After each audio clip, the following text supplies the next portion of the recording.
Neighbour. रात गहरी थी, हवा में भी खामोशी थी, लेकिन दुश्मन जाग रहा था।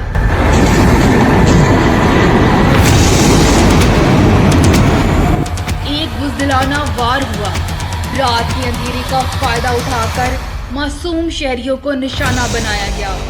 यहाँ तक कि मसाजिद को भी नहीं बख्शा। अल्लाह के घर पर गोलाबारी की गई और फिर दुनिया को जज्बाती करने के लिए एक कहानी तराशी गई, ऑपरेशन सिंदूर।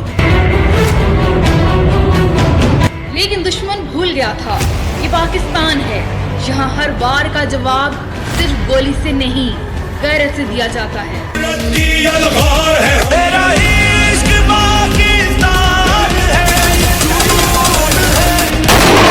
पाकिस्तानी फौज ने न सिर्फ हर वार को रोका बल्कि जवाब भी दिया। डाले आंख खड़ा, सर बांधे अब हम खामोश नहीं रहेंगे, हम जवाब देंगे। और पाकिस्तान की जानिब से एक ऑपरेशन किया जाता है, इसका नाम है बुनियान अल मरसूस। और फिर वो सुबह आई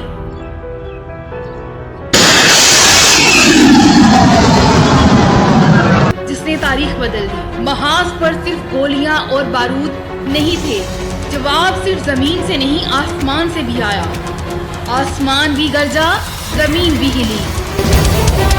एक मुस्कुराहट, एक जुमला जो तंज बनकर गूंजा, गुड मॉर्निंग नेबर।